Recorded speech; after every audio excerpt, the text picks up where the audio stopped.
Alhamdulillah.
Baik, kita mulai.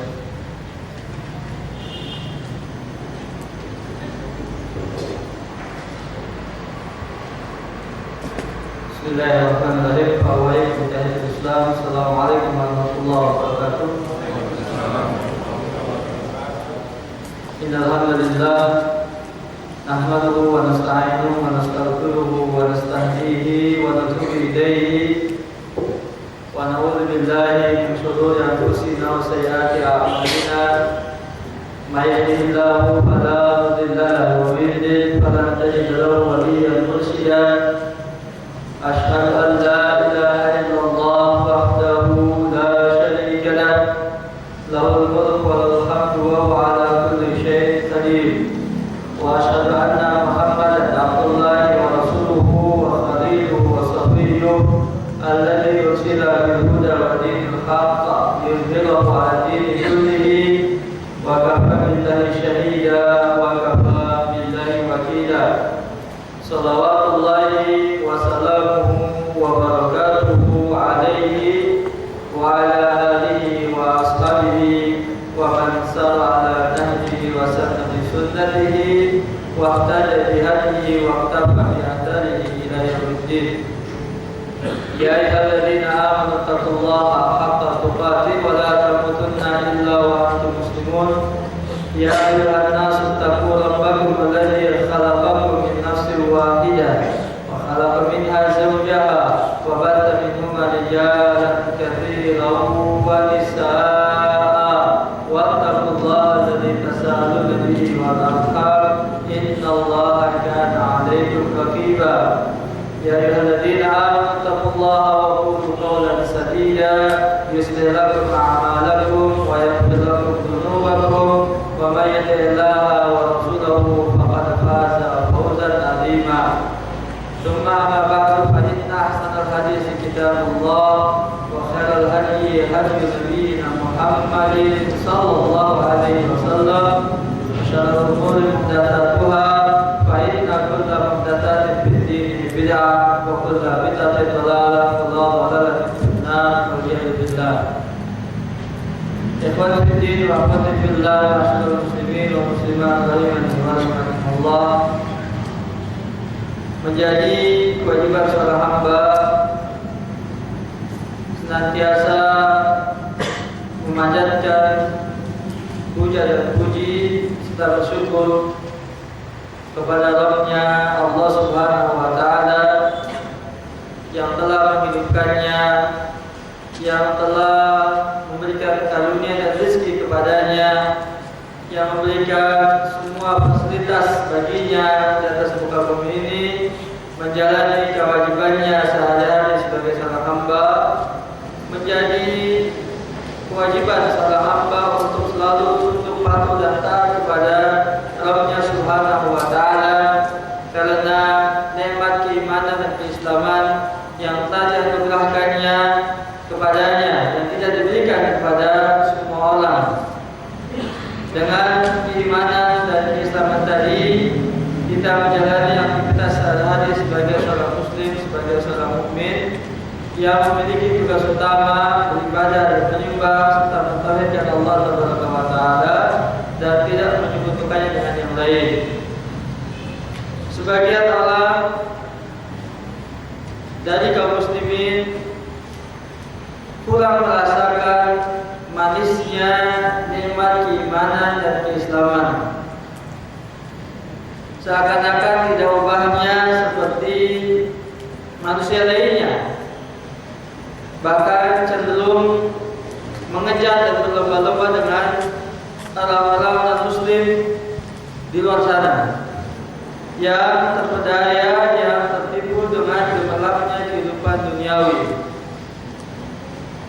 Seorang muslim, seorang mukmin akan merasakan betapa keimanan dan keislaman sebagai sebuah nikmat yang diberikan oleh Allah Subhanahu wa taala ketika dia melihat bagaimana orang-orang kafir akan ditimpakan azab dan siksa oleh Allah Subhanahu wa taala pada hari kiamat kelak. Tidak ada yang bisa menolong mereka, tidak ada yang bisa menyelamatkan mereka dari siksa dan azabnya Allah Subhanahu wa taala. Tetapi seorang muslim dan mukmin akan diselamatkan oleh Allah Taala. Kemudian jika dia juga hendak melihat betapa orang-orang kafir ini tidak dapat membedakan mana yang halal dan mana yang haram, tidak dapat membedakan mana yang hak dan mana yang batil, tidak dapat membedakan mana kewajiban yang harus ditunaikan kepada Allah Subhanahu wa taala semata sebagai Sang Pencipta dan juga kepada makhluk lainnya. Orang-orang kafir yang seperti ini hidup dalam keadaan kebingungan sesungguhnya, hidup dalam keadaan kegelapan, tidak mengenal dengan pengenalan yang sebenar-benarnya sebagaimana tuntutan dan keinginan dari Sang Pencipta Allah Subhanahu wa taala. Kemudian seorang muslim dan mukmin akan merasakan manisnya keislaman dan keimanan sebagai sebuah nikmat yang diberikan oleh Allah Subhanahu wa taala jika dia mengetahui dan melihat tentang atau kepada balasan, kemudian juga pahala dan kenikmatan surga yang disediakan oleh Allah Subhanahu wa taala kepadanya atau baginya, maka ia akan mengucapkan syukur alhamdulillah atas kenikmatan keislaman dan juga keimanan yang diberikan oleh Allah Subhanahu wa taala. Oleh karena itu, hendaknya kita selalu menyadari dengan baik bahwa keimanan dan keislaman kita merupakan nikmat terbesar, intan permata yang tidak ternilai harganya, yang tidak bisa dinilai dengan kekayaan duniawi, yang tidak bisa dinilai dengan emas dan perak atau juga harta benda lainnya. Sesungguhnya keislaman dan keimanan merupakan nikmat terbesar yang diberikan oleh Allah Subhanahu wa taala kepada hamba-hamba pilihannya. Di antara nikmat terbesar lainnya adalah taufik dan hidayah dari Allah Subhanahu wa taala.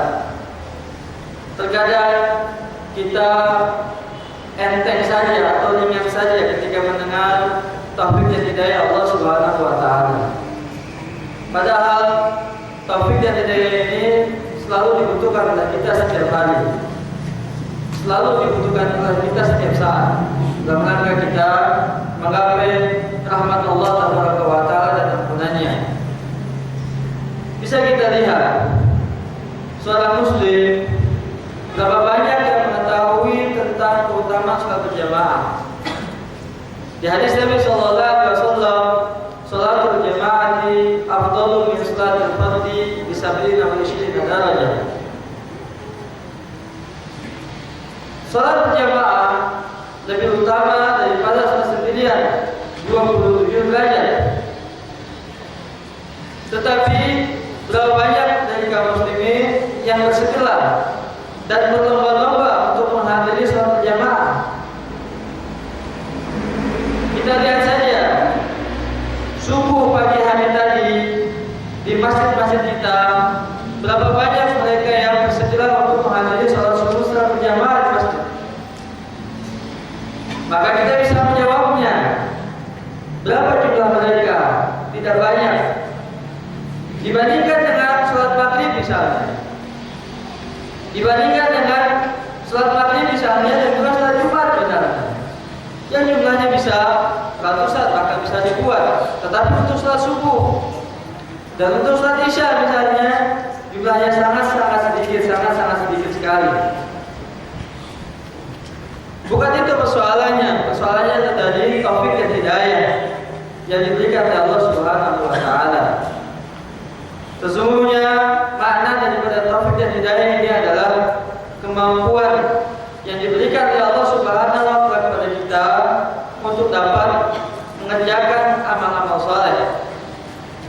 Karenanya Nabi sallallahu alaihi wasallam mengatakan, "Man wajada nafsahu ala khairin falyahmadillah, wa man wajada nafsahu ala dzalika fala yalmanna ila nafsah."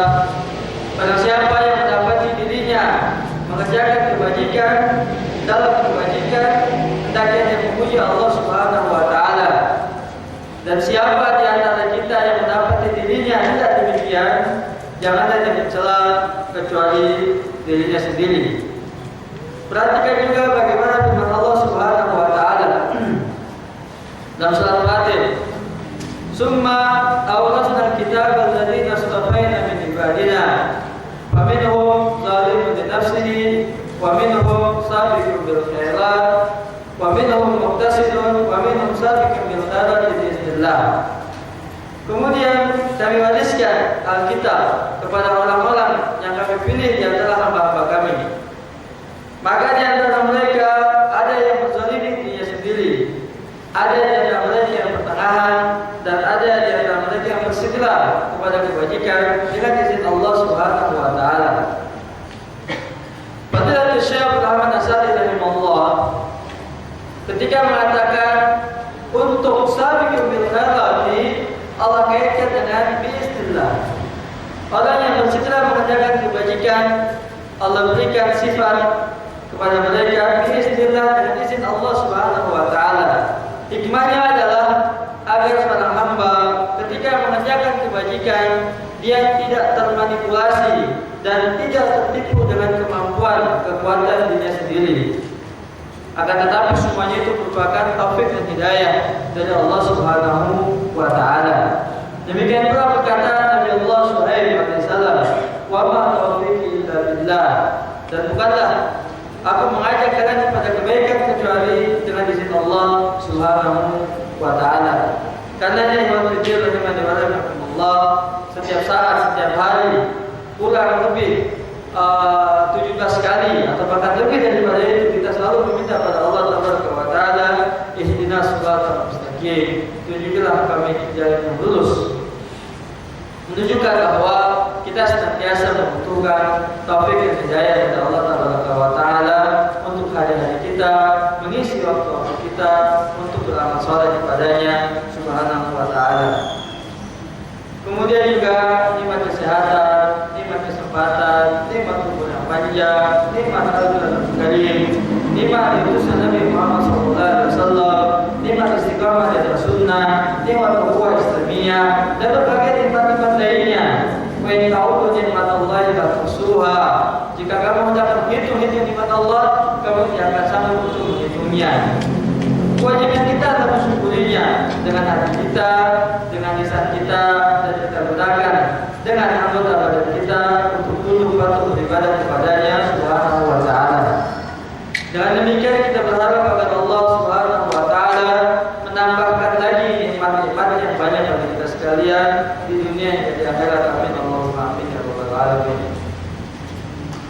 Salawat dan salam senantiasa dilimpahkan dan dicurahkan kehadiran baginda Nabi Muhammad sallallahu alaihi wasallam beserta keluarga beliau, sahabat beliau dan umat akhir zaman. Masyaallah muslimin wal muslimat rahimakumullah. Kesempatan pagi hari ini tema yang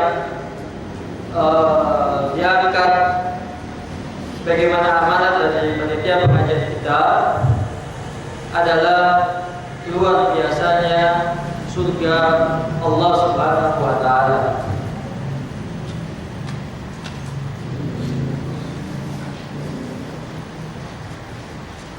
Satu perkara yang wajar ketika kita mengajukan sebuah pertanyaan kepada semua orang,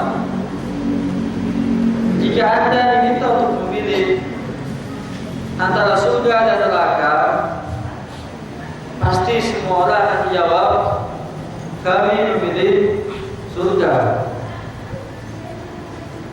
dan tidak ingin masuk ke dalam api neraka.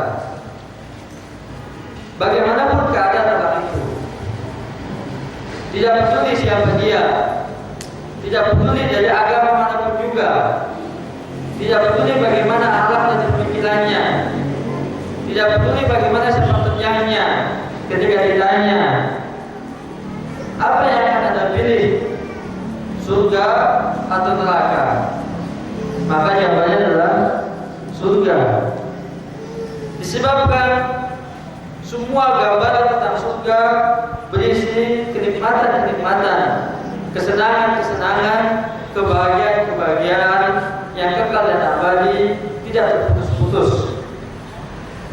Sementara gambaran yang ada tentang neraka adalah tempatnya kesengsaraan, tempatnya kesusahan, tempatnya azab dan siksa.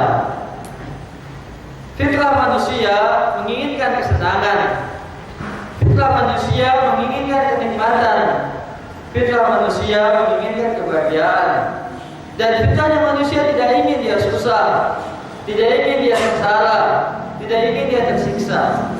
Begitulah Allah menciptakan fitrah semua umat, bahkan semua makhluk dan semua hewan menginginkan yang demikian. Akan tetapi kami muridin ila khairin an yafdullah. Berapa banyak orang yang menginginkan kebaikan, dia tidak mencapainya. Buat kita bukan hanya sebatas keinginan saja. Buat kita bukan hanya sebatas kita mau memilih saja. Buat kita tidak hanya sebatas pengen yang ini dan tidak yang itu. Tetapi buat kita adalah bagaimana kita meraihnya. Ini yang terpenting. Pertanyaan ini yang terpenting harus kita jawab. Bagaimana kita meraih semua kebahagiaan yang kita inginkan tadi.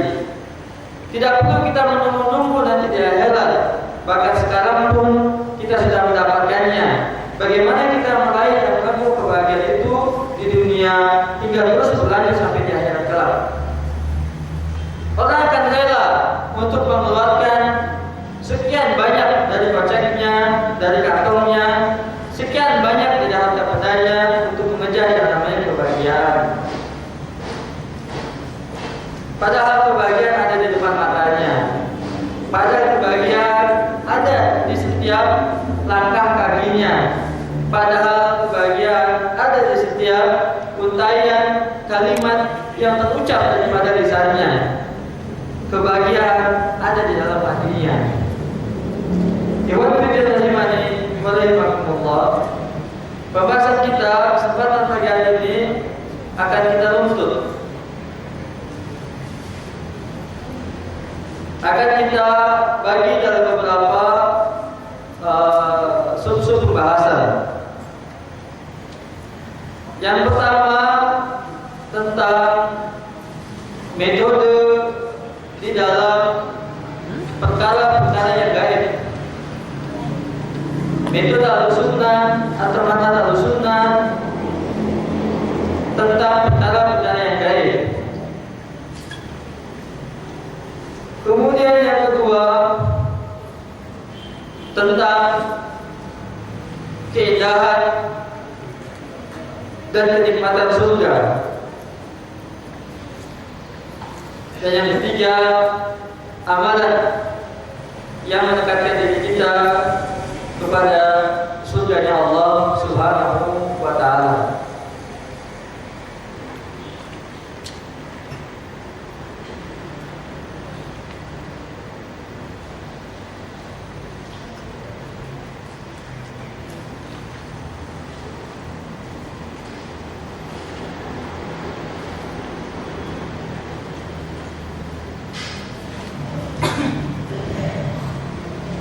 Wabillahi taufiq. Untuk pembahasan yang pertama, manhaj al-sunnah di dalam perkara-perkara yang gaib,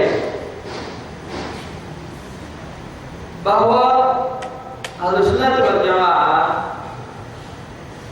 berpegang kepada wahyu dari Allah Subhanahu wa Ta'ala yang Allah turunkan melalui kitabnya Al-Quranul Karim dan yang Allah sampaikan melalui lisan Nabi-Nya Sallallahu Alaihi Wasallam,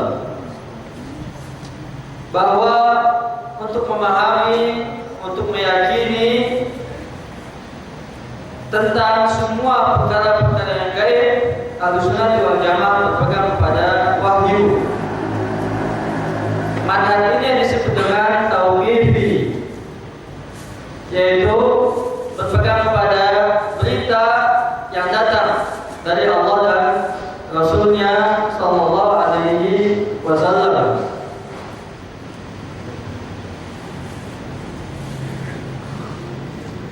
Semua hal yang gaib, semua rangkaian rukun iman, semuanya perkara yang gaib, dan itu menjadi ciri tersendiri, karakteristik tersendiri dari orang yang bertakwa pada Allah Subhanahu wa Ta'ala. Allah berfirman, "A'udzubillahi minasyaitonir rajim. Alif Lam Mim. Dzalikal kitabu la raiba fihi hudan lil muttaqin alladzina yu'minuna bil ghaibi wa yuqimuna as-salata wa mimma razaqnahum yunfiqun." Alif Lam Mim itulah Alkitab Al-Quranul Karim. Tidak ada keraguan padanya, petunjuk bagi orang yang bertakwa, yaitu orang-orang yang beriman kepada yang gaib. Mereka memberikan salat dan mereka menafkahkan sebagian rezeki yang akan diberikan kepada mereka. Bahwa mengimani perkara yang gaib merupakan modal yang pertama dari keimanan kita kepada Allah Subhanahu wa Ta'ala dan yang datang darinya Subhanahu wa Ta'ala. Bahwa akal manusia terbatas, akal manusia terbatas, tidak mampu mencerna perkara-perkara yang gaib. Untuk mengimani, meyakini perkara-perkara yang gaib bukan menggunakan akal, tetapi menggunakan keimanan. Perkara-perkara yang gaib untuk hal-hal yang sudah berlalu dan yang akan datang, di mana kita tidak tahu apa yang sudah lalu dan kita tidak tahu apa yang akan terjadi pada masa yang akan datang. Jika kita bicara masalah yang tidak akhirat, dan ini merupakan keimanan yang besar, faktor keimanan yang besar seorang mukmin berada di dalam bangunan Islam. Perhatikan firman Allah Taala surah Al-Baqarah 177. Allah berfirman, "A'udzubillahi minasyaitonir rajim. Laisal birra an tuwallu wujuhakum qibala al-masyriqi wal maghrib, walakinnal birra man amana billahi wal yawmil akhir wal malaikati wal kitabi wan nabiyyin." Ila akhir ayat. Bukanlah kebajikan itu kamu menghadapkan wajah kamu ke arah timur dan ke arah barat. Akan tetapi hakikat daripada kebajikan itu adalah kamu beriman kepada Allah dan hari akhir, beriman kepada malaikat-malaikatnya, kepada kitab-kitabnya, dan kepada nabi-nabinya. Dalam ayat yang mulia ini, Allah Ta'ala menyebutkan keimanan kepada negeri akhirat setelah keimanan kepada dirinya Subhanahu wa Ta'ala.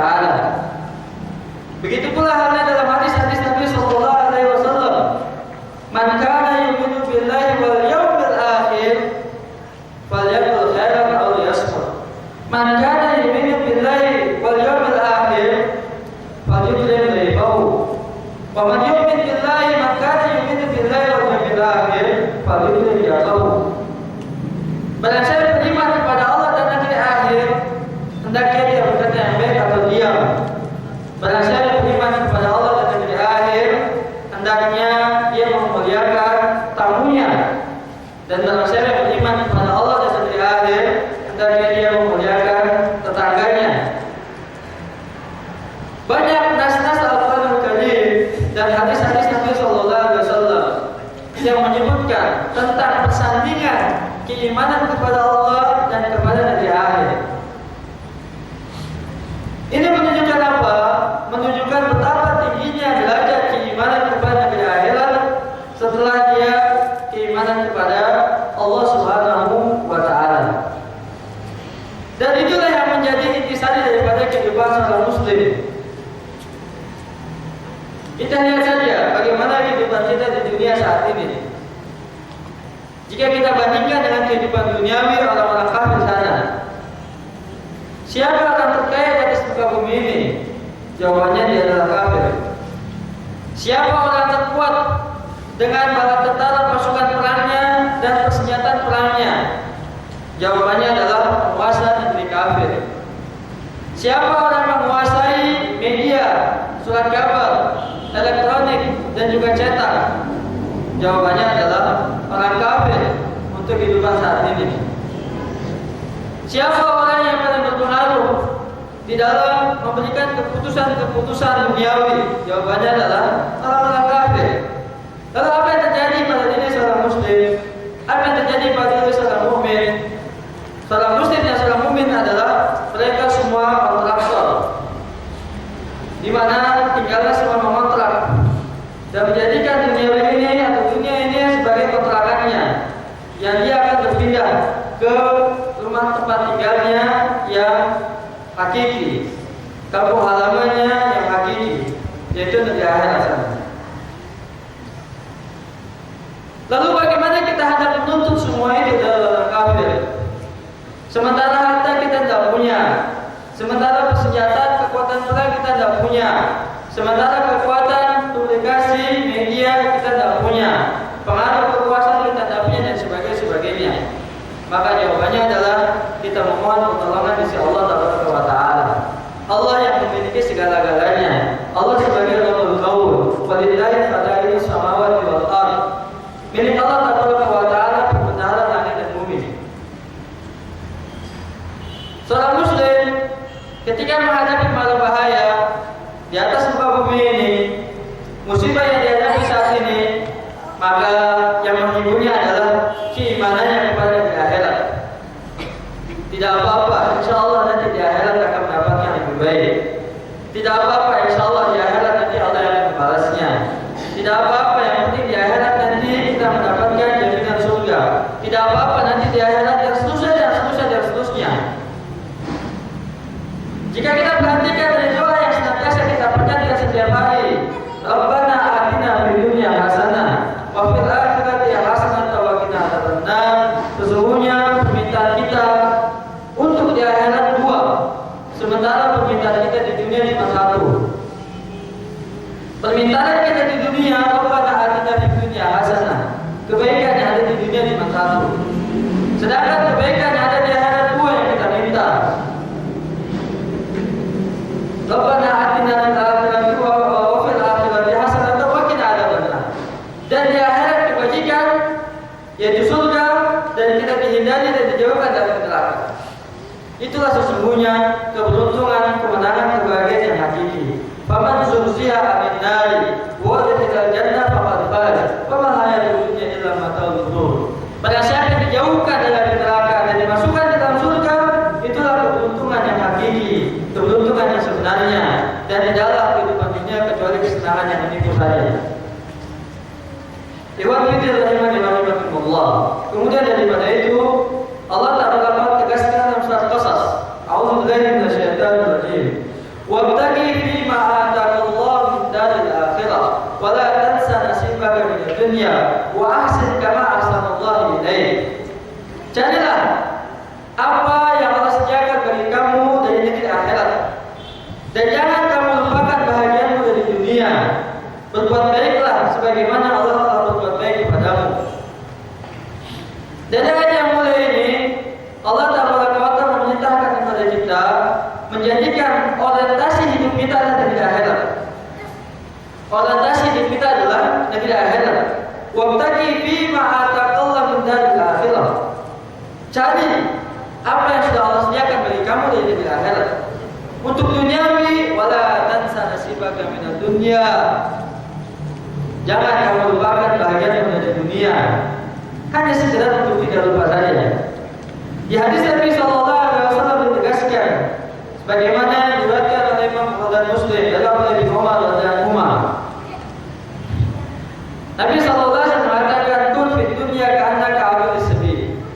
Jadilah kamu di dunia seperti orang yang sedang dalam perjalanan untuk singgah sementara. Ibnu Umar radhiyallahu anhu menjelaskan, jika kamu masuk di pagi hari, jangan menunggu sore hari. Dan jika kamu masuk di sore hari, jangan menunggu di pagi hari. Dan begitulah hakikat kehidupan dunia seorang Muslim. Ad-dunya sijnul mu'min. Dunia bagaikan penjara bagi orang-orang yang beriman. Sekedarnya saja.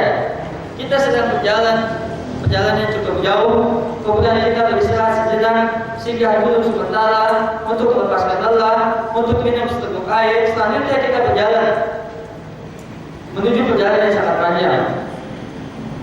Dan semuanya itu merupakan salah satu daripada makna takwa yang ditafsirkan oleh Imam Ali bin Abi Thalib radhiyallahu anhu.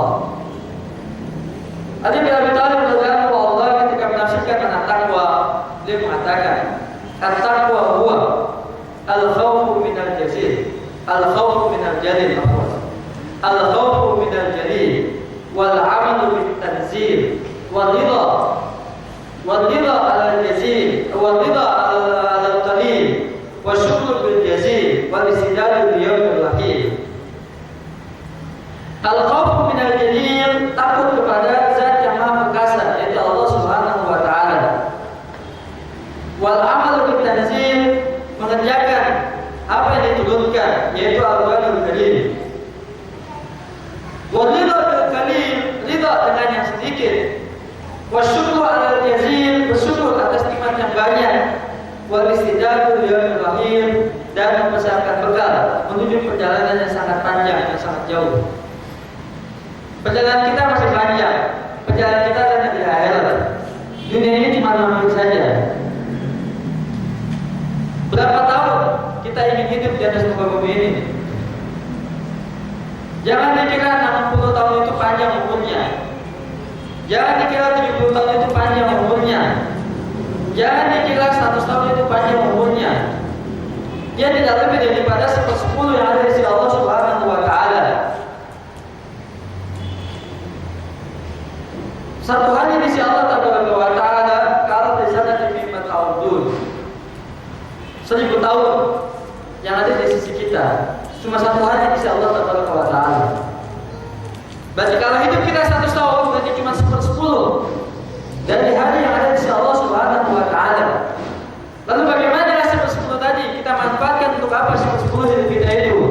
1/10 dari satu hari di sisi Allah Tabaraka wa taala. Apa yang kita isi dengan waktu itu? Sangat sedikit sekali. Sehingga dengan mengetahui hakikat ini, jangan kita merasa hidup kita ini masih panjang. Waktu yang Allah sediakan ini masih panjang, masih banyak dan sebagainya. Jangan. Karena kita tidak tahu kapan ajal itu akan memanggil kita, akan datang. Yang ketika dia datang tidak boleh SMS terlebih dahulu kepada kita, sehingga kita bisa mempersiapkan diri. Dia datang begitu saja. Jika Allah menghendakinya untuk dipanggil, dia akan datang begitu saja. Tidak peduli bagaimana keadaan kita, tidak peduli bagaimana apa yang kita kerjakan, tidak peduli dari kita ada di tempat yang dimana. Sehingga kesempatan yang Allah berikan saat ini hendaknya kita pupuk bekal untuk kita menghadap Allah Taala dalam sebuah perjalanan yang sangat panjang. Al-Imam Syafi'i rahimahullah pernah mengatakan, "Man ya'rif mada safari ista'adda." Siapa yang tahu panjangnya perjalanan, dia akan membawa bekal, dia akan mempersiapkan diri. Ya ayyuhalladzina amanu taqullaha wa tanzur nafsun ma qaddamat lighad wa taqullaha innallaha khabirum bima ta'malun. Orang-orang yang beriman bertakwalah kepada Allah dan hendaknya setiap diri perhatikan bekal apa yang dia bawa pada esok. Bertakwalah kepada Allah, sesungguhnya Allah mengetahui apa yang kamu kerjakan. Masyaallah muslimin rahimani wa rahimakumullah. Untuk poin pertama ini, kesimpulan yang bisa kita ambil adalah bahwa kita mengimani dan kita meyakini semua perkara-perkara yang gaib adalah dengan wahyu, berasal dari Allah Subhanahu wa taala, karena Dia adalah Alimul Ghuyub, alimul syahadati wal ghaib. Alimul ghaib wa syahadah, dan mengetahui perkara yang gaib dan juga yang terang. Allah yang Maha mengetahui atas segala sesuatu. Perjalanan kehidupan yang di akhirat dimulai dari kematian. Masuknya kita ke liang lahat. Setelah kita masuk ke liang lahat, masuk ke dalam lahat, yaitu belahan tanah yang paling bawah di arah kiblat, di mana muka kita menghadap kiblat, lalu dihalangi oleh papan atau juga oleh bambu, kemudian ditutup dengan sepadat-padatnya oleh tanah dengan ukuran 1x2 meter saja, dengan dalamnya 1 sampai 1,5 meter saja. Ketika semua pengiring kita sudah meninggalkan kita, maka Allah mengirim 2 malaikatnya yang dikenal dengan Munkar dan Nakir. Keduanya mendudukan kita saat itu untuk menghadapi 3 pertanyaan yang disampaikan dalam Munkar dan Nakir. Sebelum dilanjutkan, bagaimana akal ini mampu mencerna? Bagaimana akal ini dapat menerima keadaan yang seperti itu? Didudukan, bagaimana kita bisa duduk di ruangan yang gelap, yang terhimpit dengan papan, terhimpit dengan bambu, ditimbun dengan tanah 1 meter kali 2 meter saja, dengan dalamnya 1,5 meter. Belum lagi di situ ada air, belum lagi di situ ada cacing, belum di situ lagi ada kuman dan lain sebagainya. Tetapi kedua malaikat itu mendudukan kita. Setelah Allah mengirimkan kembali, melepaskan kembali ruh kita ke dalam jasad itu, bagaimana akal mampu mencernanya? Bagaimana akal mampu menggambarkannya? Gambaran-gambaran yang ada di benak kita sesungguhnya tidaklah demikian. Tidak pernah atau belum pernah ada teknologi manapun juga. Silakan letakkan kamera CCTV yang terkecil sekalipun masuk ke dalam liang kubur. Perhatikan apa yang terjadi di dalam kubur setelah itu. Tidak mampu untuk mendeteksinya. Infrared sekelas apapun juga untuk mendeteksi keadaan di situ tidak mampu untuk mendeteksinya. Tapi hadis itu diriwayatkan oleh Imam Ahmad dan juga Ibnu dengan hadis Hasan dari Bara bin Azib. Artinya berita itu sahih. Kemudian Munkar dan Nakir mengajukan pertanyaan, "Man rabbuka? Wa ma kitabuka? Wa ma taquluna an hadzal rajul alladhi bu'itha ilayk?" Siapa Rabbmu? Apa kitabmu? Bagaimana pendapatmu tentang laki-laki yang diutus kepadamu? Siapa Rabbmu? Siapa nabimu? Apa kitabmu? Siapa Rabbmu? Siapa nabimu? Apa agamamu? Dengan sekian banyak riwayat dan saksi yang ada. 3 pertanyaan dijawab. Akal dan logika juga mudah untuk menjawabnya sebenarnya. Yaitu ringan-ringan saja. Tulis 3 jawaban tadi di selembar kain dengan tulisan yang jelas dan terang, lalu diselipkan di depan kain kafan si mayat tadi, sehingga ketika malaikat Munkar dan Nakir bertanya, dan dibuka jawabannya. Atau kalau perlu bawa BlackBerry-nya, bawa galaksinya misalnya, minta di SMS oleh saudaranya di atas sana. Ya, apa jawaban dari 3 pertanyaan itu misalnya. Semua itu tidak bisa kita lakukan saat itu.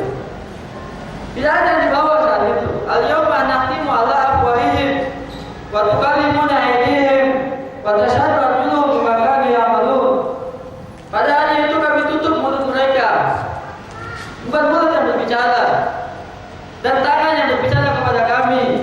dan kaki yang menjadi saksi di hadapan kami dari apa yang sudah mereka kerjakan. Jadi artinya apa? Akal tidak mampu untuk mencernanya, akal tidak mampu untuk menerimanya. Padahal itu ada di depan kita. Silakan kumpulan tanah khusus jauh dari sini. Kerahkan semua teknologi canggih untuk mendeteksi apa yang terjadi di dalam sana. Kemudian bantu tolong orang-orang yang ada dalam sana supaya selamat dari 3 pertanyaan tadi, sehingga semuanya tidak akan disiksa. Nyata itu semua tidak bisa kita lakukan, tapi itu hak adanya. Bagaimana kita meyakininya? Bagaimana kita mengimaninya? Itulah keimanan. Itulah keimanan yang diberikan oleh Allah Subhanahu wa taala kepada hamba-hambanya yang tidak diberikan kepada semua orang. Buktinya orang-orang kafir tidak mau menerimanya. Orang-orang nasionalis tidak mau menerimanya. Orang-orang liberal menolaknya. Orang-orang akhlaniun yang tidak juga mau menerimanya. Mereka mendustakan semua berita-berita yang seperti itu. Ahlussunnah wal Jamaah tidak demikian. Meyakininya tanpa keraguan sedikit pun juga bahwasanya itu adalah hak.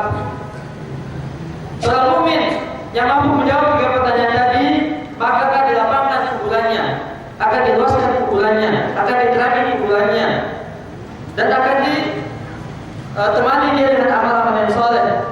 Dan dia tertidur sambil menunggu datangnya hari berbangkit kelak bagaikan malam pertama, sebentar saja. Berbeda halnya dengan orang-orang kafir dan orang-orang munafik yang tidak bisa menjawab 3 pertanyaan tadi. Maka akan disempitkan kuburan itu, akan dihimpit mereka, hancur lemuk tulang-tulangnya, berceceran darah-darahnya. Tidak ada yang bisa menamatkannya, hartanya, kekuasaannya, jabatannya, pengikutnya, pasukan tentaranya, keluarganya, anak-anaknya, teman sejawatnya. Tidak ada yang bisa untuk menolongnya. Selalu dia disiksa sampai datangnya hari berbangkit kelak. Bagaimana juga itu bisa masuk ke dalam akal kita? Bagaimana juga itu bisa tercerna oleh akal kita?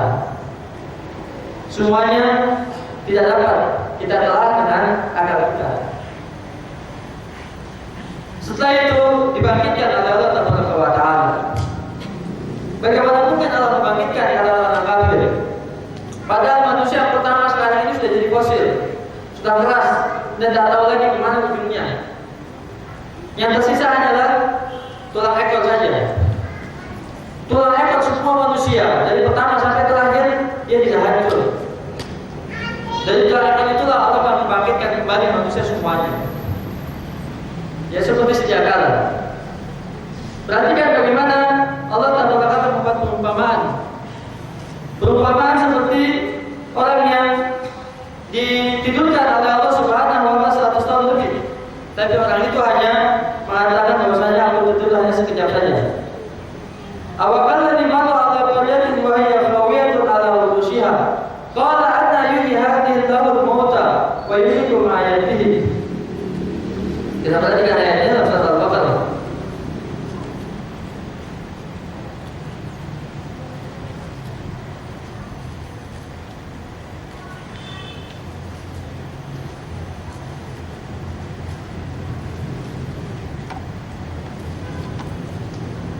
أعوذ بالله من الشيطان الرجيم. أو كالذي مر على قرية وهي خاوية على عروشها قال أنى يحيي هذه الله بعد موتها فأماته الله 100 عام ثم مات قال كم لبثت قال لبثت يوما أو بعض يوم قال بل لبثت 100 عام فانظر إلى طعامك وشرابك لم يتسنى وانظر إلى حمارك ولنجعلك آية للناس وانظر إلى العظام كيف ننشزها ثم نكسوها لحما فلما تبين له قال أعلم أن الله على كل شيء قدير. Atau seperti orang yang melewati sebuah kampung yang kosong melompong, sudah hancur kampung itu. Lalu orang ini berkata, bagaimana mungkin Allah menghidupkan kampung negeri ini setelah hancur sudah binasa? Kemudian Allah mematikannya, yaitu menidurkannya. Fa'amallahu 100 amin, 100 tahun. Kemudian Allah diberikan lagi orang itu, Allah bangkitkan. Lalu Allah tanya, Kamu nggak bisa lama-lama kamu tinggal di situ. Kalau habis beliau merawat beliau, aku cuma tertidur 1 hari atau berapa hari saja. Katakan bal habis mi'at amin. Kamu sudah tertidur di tempat itu 100 tahun lamanya. Lihat makanan kamu, lihat minuman kamu, tidak berubah. Lihat keledai kamu. Kami akan jadikan kamu sebagai ayat tanda kekuasaan kami kepada umat manusia. Perhatikan tulang belulang itu. Bagaimana kami merangkainya dan bagaimana kami melitukinya dengan daging. Maka setelah jelas baginya kekuasaan Allah Taala dan mengatakan aku mengetahui bahwa sesungguhnya Allah Taala Maha Kuasa atas segala sesuatu. Menghidupkan lebih mudah bagi Allah Taala daripada membuat lebih dari awal. Meskipun semuanya mudah bagi Allah Subhanahu wa taala. Bisa terjadi wahidah hanya dengan satu letakkan saja. Iwan tidak ada Allah. Belum lagi kita bicara masalah surga. Mala ainun ra'at, wala udhun sami'at, wala khatara fi qalbi bashar. Tidak pernah dilihat oleh mata, tidak pernah terdengar oleh telinga, dan tidak pernah terlintas tergambarkan oleh benak hati manusia. Apa yang ada pada kita sesungguhnya surga berkali-kali lipat. Tidak seperti itu. Semua nama-nama yang disebutkan Allah Taala tentang surga, semua sifat-sifat yang diberikan Allah Taala tentang surga untuk mendekatkan apa yang kita ketahui dalam kehidupan kita sehari-hari. Kalau Allah Taala berbicara tentang keindahan surga, termasuk pada bahasan poin yang kedua. Jika Allah Subhanahu wa taala berbicara tentang keindahan dan kenikmatan surga dengan menggunakan ungkapan-ungkapan yang bisa kita kenali dalam kehidupan kita saat ini, maka sesungguhnya itu hanya sekedar pendekatan makna saja. Hakikat daripada itu semua jauh lebih indah, jauh lebih nikmat dari apa yang kita bisa bayangkan. Sebagai contoh saja misalnya, di antara kita ada yang punya hobi makan donat. Seakan-akan kalau dia sudah makan donat, dia memakan sesuatu yang paling nikmat di atas muka bumi ini. Silakan gambarkan kenikmatan makan donat. Ada di antara kita yang punya hobi menyantap bakso. Tidak ada makanan paling lezat yang biasa dia kecap dengan lidahnya, masuk melalui kerongkongannya, tinggal sejenak di mulutnya, kecuali bakso. Silahkan bayangkan betapa nikmatnya makan bakso. Juga ada di antara kita mungkin yang hobinya, kesenangannya, ya, menjeluput teh tubruk misalnya, atau wedang jahe misalnya, dan lain sebagainya. Bayangkan kenikmatan semua itu. Ada di antara kita